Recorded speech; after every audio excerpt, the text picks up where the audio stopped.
সর্বশেষ যে কথাটা আমরা শুনবো এখন সেটা হলো নবী করিম সাল্লাল্লাহু আলাইহি ওয়াসাল্লাম আজকের এই দিনে জনগণকে উদ্দেশ্য করে কিছু কথা বলেছিলেন। এই কথাগুলো বলে তিনি আজকের হজটা শেষ করেছেন। আমরা অনেকেই এই ভাষণটা সম্পর্কে জানি না। আমরা অনেক ভাষণ নিয়ে এখন গর্ব করি। নবী করিম সাল্লাল্লাহু আলাইহি ওয়াসাল্লামের এই যে সর্বশ্রেষ্ঠ ভাষণ, এটা কতজন জানেন? বিদায় হজের ভাষণ। কতজন জানেন বিদায় হজের ভাষণে নবী সাল্লাল্লাহু আলাইহি ওয়াসাল্লাম কি বলেছিলেন উম্মতকে? আমরা একটু আপনাদেরকে শোনাবো, শুনিয়ে ইনশাআল্লাহ লেকচারটা শেষ করব। নবী করিম সাল্লাল্লাহু আলাইহি ওয়াসাল্লাম আজকের এই দিনে 31টা বিষয়ে উম্মতকে নির্দেশ দিয়েছেন। 31টা বিষয়, সবগুলো বলার সময় পাওয়া যাবে না। আমি কয়েকটা কথা বলছি। খুব ভালো হতো যদি আমি অ্যারাবিকটা বলার পরে বাংলাটা বলার সময় পেতাম। আমার হাতে 5 মিনিট সময় আছে, কারণ অ্যারাবিকটার যে ভাব গাম্ভীর্যটা বাংলায় আসলে আসবে না। তারপরে আমি চেষ্টা করছি। নবী করিম সাল্লাল্লাহু আলাইহি ওয়াসাল্লাম সবার সামনে দাঁড়িয়ে দীর্ঘ 23 বছর অক্লান্ত পরিশ্রম করে দাওয়াতি মিশন কমপ্লিট করার পরে সবাইকে সমবেত করে একটা হজ করলেন। হজ করার পরে তিনি গুরুগম্ভীর কণ্ঠে বলছেন, হৃদয়ের সমস্ত আবেগ বের করে দিয়ে বলছেন, হে জনগণ, আইয়ুহান নাস, হে জনগণ, আমি জানি না আজকের পর তোমাদের সাথে আমি কখনো মিলিত হতে পারবো কিনা। একটু চিন্তা করেন, সাহাবীরা সামনে দাঁড়িয়ে আছেন, নবীজি দাঁড়িয়ে এই কথাটা বলছেন, হে জনগণ, আমি জানি না আজকের পরে আমি তোমাদের সাথে মিলিত হতে পারবো কিনা। অতএব যে ব্যক্তি আজকে আমার এই কথাগুলোকে স্মরণ রাখবে, সে যেন অন্যের কাছে এই কথাগুলো পৌঁছে দেয়। হতে পারে যার কাছে পৌঁছে দেওয়া হচ্ছে সেই এই কথাগুলোকে বেশি সংরক্ষণ করতে পারবে। আল্লাহ পাক তার প্রতি রহম করুন যে আমার এই কথাগুলোকে অন্যের কাছে পৌঁছে দিবে। নবীজির ভাষণ। এরপর নবীজি বলছেন, জেনে রাখো নিশ্চয়ই তোমাদের পরস্পরের, মুসলিমদের পরস্পরের সম্পদ, পরস্পরের রক্ত, পরস্পরের এই যে জান মাল ইজ্জত, এগুলো একে অপরের জন্য হারাম। মুসলিমদের পরস্পরের রক্ত, পরস্পরের ইজ্জত সম্মান একে অপরের জন্য হারাম। এর হানি করা একে অপরের জন্য হারাম। ঠিক যেমন আজকের এই দিন হারাম, এই শহর হারাম, এই মাসও হারাম। নবী করিম সাল্লাল্লাহু আলাইহি ওয়াসাল্লাম বলছিলেন, জেনে রাখো 3টা বিষয়ে যেন তোমাদের অন্তর কখনো খেয়ানত না করে। 3টা বিষয়ে তোমাদের অন্তর যেন কখনো খেয়ানত না করে। 1, তোমরা যে কাজটাই করবা শুধু আল্লাহ পাকের সন্তুষ্টির জন্য করবে। তোমরা যে কাজই করবে শুধু আল্লাহর সন্তুষ্টির জন্য করবে। তোমাদের শাসক বর্গের কল্যাণ কামনা করবে। তোমাদের শাসক বর্গের কল্যাণ কামনা করবে। 3 নাম্বার, মুসলিমদের জামাতকে আঁকড়ে ধরে রাখবে। মুসলিমদের ইউনাইটেড কমিউনিটিকে আঁকড়ে ধরে থাকবে। এই 3টা বিষয় পালনের ক্ষেত্রে তোমাদের অন্তর যেন খেয়ানত না করে। এদিন সূর্য ঢলে যাওয়ার পরে নবী সাল্লাল্লাহু আলাইহি ওয়াসাল্লাম আরো বললেন, শুনে রাখো হে মানব জাতি, এটা ভালো করে শোনেন, শুনে রাখো হে মানব জাতি, নিশ্চয়ই আমি মুহাম্মদ সাল্লাল্লাহু আলাইহি ওয়াসাল্লাম জাহেলি যুগের যত কুপ্রথা আছে সমস্ত কুপ্রথাকে আমার পায়ের তলে পিষ্ট করে গেলাম। জাহেলি যুগে কি ছিল ভাই? শিরিক ছিল, সুদ ছিল, মাদক ছিল, নারীর অবমাননা ছিল, কন্যা সন্তানকে দাফন করা হতো, রক্তক্ষয়ী, হানাহানি, মারামারি, কাটাকাটি ছিল। এগুলো সবকিছুকে আমি আমার পায়ের তলে দাফন করে গেলাম। এটা কি দাফন হয়েছে? তিনি বলছেন, নিশ্চয়ই আমি জাহেলি যুগের সুদকে আমার পায়ের তলে পিষ্ট করে যাচ্ছি। সর্বপ্রথম যার সুদ আমি পিষ্ট করছি তিনি হচ্ছেন আব্বাস ইবনে আব্দুল মুত্তালিব, আমার চাচার সুদ। নিজের পরিবার থেকে দৃষ্টান্ত স্থাপন করলেন। তিনি আরো বললেন, হে উপস্থিত জনগণ, তোমরা মেয়েদের ব্যাপারে সতর্ক থাকবে এবং তোমাদের স্ত্রীদের ব্যাপারে সতর্ক থাকবে, তাদের হকের ব্যাপারে সতর্ক থাকবে, কেননা তোমরা তাদেরকে আল্লাহর কালিমার মাধ্যমে হালাল করে নিয়েছো। অতএব তাদের ব্যাপারে তোমরা সতর্ক থাকবে। তোমাদের উপর তাদের হক হচ্ছে তোমরা যা খাবে, যা পরবে, তাদেরকেও তাই খাওয়াবে, তাই পরাবে। আর তাদের উপর তোমাদের হক হচ্ছে তারা তোমাদের বিছানায় এমন কাউকে আসতে দিবে না যাদেরকে তোমরা অপছন্দ করো। নবী করিম সাল্লাল্লাহু আলাইহি ওয়াসাল্লাম আরো বলছেন, এই দিন আইয়ুহান নাস, মানব জাতি, তারাকতু ফিকুম আমরাইন, জেনে রাখো আমি তোমাদের সামনে মাত্র 2টো বস্তু ছেড়ে গেলাম। কয়টা বস্তু? লান তাদিল্লু মা তামাসসাকতুম বিহিমা, তোমরা কোনোদিন পথভ্রষ্ট হবে না যতদিন এই 2টা বস্তুকে আঁকড়ে ধরে থাকবে। কিতাব আল্লাহ, আল্লাহর কিতাব, ওয়া সুন্নতি নবীহি, এবং তার নবীর সুন্নাহ। তিনি আরো বললেন, আল মুসলিম, জেনে রাখো প্রকৃত মুসলিম সে ব্যক্তি, মান সালিমাল মুসলিমুনা মিন লিসানিহি ওয়া ইয়াদিহি, যে ব্যক্তির হাত এবং জবান থেকে অন্য মুসলিম নিরাপদ থাকে সেই ব্যক্তি হচ্ছে প্রকৃত মুসলিম। আল মুহাজির, আর প্রকৃত মুহাজির সে ব্যক্তি মান হাজারা মা নাহাল্লাহু আন, আল্লাহ পাক যা নিষেধ করেছেন সেখান থেকে যে দূরে থাকে সেই ব্যক্তি প্রকৃত মুহাজির, মানে হিজরতকারী। তিনি আরো বললেন, মনে রেখো আমি তোমাদের সবার আগে হাউজে কাউসারে চলে যাব, সুবহানাল্লাহ, এবং সেখানে আমি তোমাদের জন্য অপেক্ষা করতে থাকবো। অতএব শোনেন, অতএব তোমরা আমার চেহারাকে কালিমালিপ্ত করো না, মানে আমার চেহারায় কালিমালিপ্ত করো না, আমার নাম নষ্ট করে দিও না। আমি তোমাদের সংখ্যাধিক্য দেখে আল্লাহর কাছে গর্ব করব, আমাকে তোমরা অপমানিত করো না। আজকে কি আমরা তার দায়িত্ব পালন করে উম্মাহ হতে পেরেছি? নবীজি বলেছেন, তা আমার চেহারাকে কালিমালিপ্ত করো না, সুবহানাল্লাহ। তিনি বলছেন, ওই সময় কিছু মানুষ থেকে আমি মুক্ত হয়ে যাব, আর কিছু মানুষ আমার থেকে মুক্ত হয়ে যাবে। বলা হলো, কারা ইয়া রাসূলুল্লাহ? তিনি বলছেন, আল্লাহ পাককে আমি বলবো, ইন্নাহুম মিন্নি, হে আল্লাহ এরা আমার উম্মাহ, এরা আমার উম্মত, আমার সাহাবী। আল্লাহ পাক বলবেন, ইন্নাকা লা তাদরি মা আহদাসা বা'দাক, তুমি জানো না হে নবী, তোমার মৃত্যুর পর এই মানুষগুলো, পরবর্তী মানুষগুলো তোমার দিনের মধ্যে কত বেদাত সংযোজন করেছিল।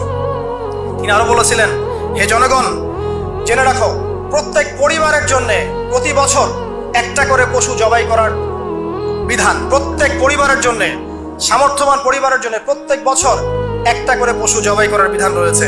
তিনি আরো বললেন, মনে রাখো একজনের অপরাধের শাস্তি আর একজন কখনো পাবে না, আর বাবার দোষে ছেলে কখনো দুষ্ট হবে না, ছেলের দোষে বাবাও কখনো অপরাধী হবে না।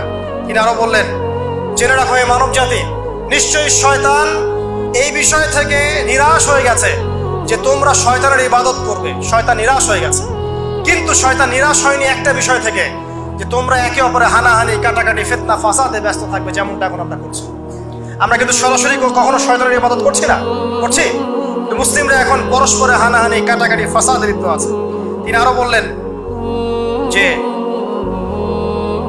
একজন মুসলিমের জন্য হালাল নয় অন্য মুসলিমের সম্পদ আত্মসাৎ করা, যতক্ষণ না সে স্বেচ্ছায় খুশি মনে তোমাকে সম্পদ প্রদান করে।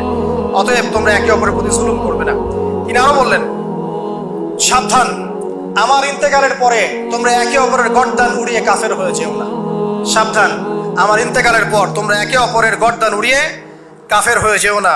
তিনি আরো বলেছেন, একজন মুসলিম আরেকজন মুসলিমকে গালি দিতে পারে না। যদি একজন মুসলিম আরেকজন মুসলিমকে গালি দেয়, এটা হচ্ছে ফাসিকি, এবং একজন মুসলিম যদি আরেকজন মুসলিমের সাথে যুদ্ধ করে, এটা হবে এক প্রকার কুফরি। তিনি আরো বলেছেন, হে জনগণ জেনে রাখো, আমার পরে কোনো নবী নেই, আর আমার পরে তোমরা ব্যতীত আর কোনো উম্মত নেই। এর চেয়ে স্পষ্ট কথা হতে পারে? আমার পরে কোনো নবী নেই, আর আমার পরে তোমরা ছাড়া কোনো উম্মত নেই। তাহলে আমরা যখন নতুন নতুন নবী বানিয়ে নিচ্ছি, কোনো কোনো ক্ষেত্রে বলছি একজন ব্যক্তি ছিলেন, সে নিজে ঈসাও ছিল, সে মাহদিও ছিল, সে নবীও ছিল। দিন দিন মানুষ এই খাতায় নাম লেখাচ্ছে, সুবহানাল্লাহ।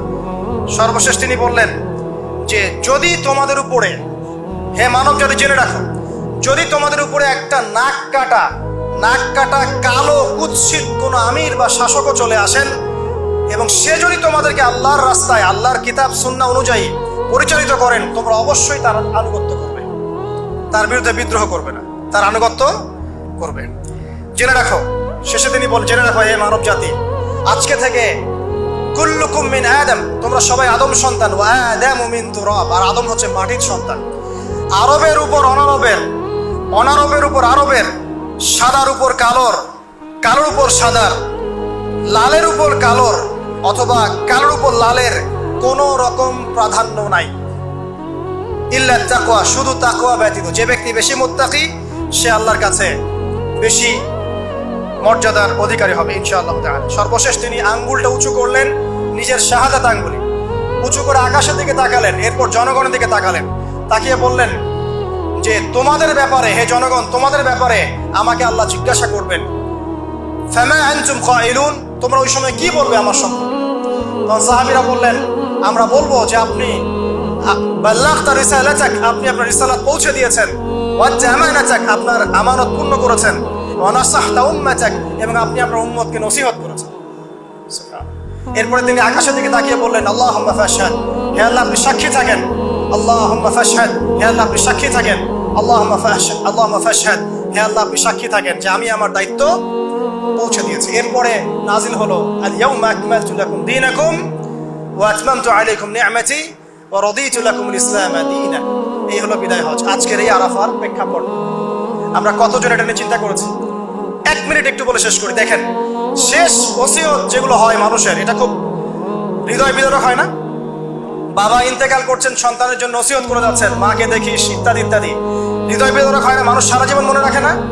বাট আমরা আমাদের এই ন্যাশন, এই উম্মাহ, নবী সাল্লাল্লাহু আলাইহি ওয়াসাল্লামের উম্মাহ বলে আমরা যারা দাবি করছি, আমাদের মধ্যে বেশিরভাগ মানুষ নবী সাল্লাল্লাহু আলাইহি ওয়াসাল্লামের শেষ এই নসিহতগুলো ভুলে গেছে। আমরা নসিহতগুলোর মধ্যে সবচেয়ে ইম্পর্টেন্ট ছিল শিরক থেকে দূরে থাকা, সুদ থেকে দূরে থাকা, মুসলিম ভেদাভেদ না করা, শাসকের কল্যাণ কামনা করা, বিদ্রোহ না করে শাসককে উত্তম নসিহত করা।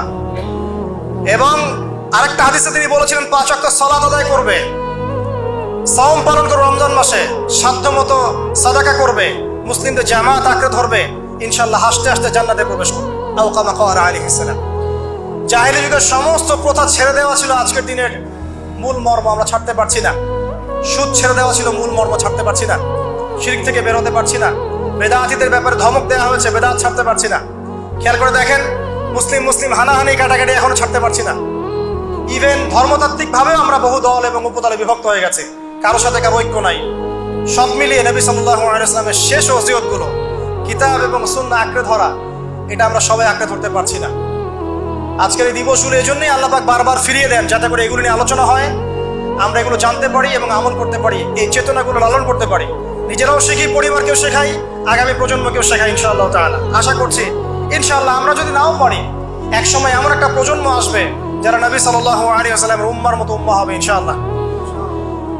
অতএব প্রিয় দিনী ভাইয়েরা, আসুন আজকের দিন, জুমার দিন, আমরা এই দিনই ইবাদতগুলো বাড়িয়ে দেই, আরাফা, সাওম এবং দোয়া, জিকির আজকারগুলো বাড়িয়ে দেই, একই সাথে আসন্ন কুরবানির প্রস্তুতি গ্রহণ করি। এবং আজকের দিনে, আরাফার এই দিনে হাজিদের সাথে আমরাও শরীক হয়ে আল্লাহর কাছে বলি যে আল্লাহু আকবার, আল্লাহু আকবার, লা ইলাহা ইল্লাল্লাহ, আল্লাহু আকবার, আল্লাহু আকবার, ওয়ালিল্লাহিল হামদ। এবং নবী করিম সাল্লাল্লাহু আলাইহি ওয়াসাল্লাম রেখে যাওয়া এই যে শেষ বাক্যগুলো, এগুলো সবার কাছে পৌঁছে দেই। যে ব্যক্তি পৌঁছাবে তার উপর আল্লাহ পাক রহম করবে ইনশাআল্লাহ।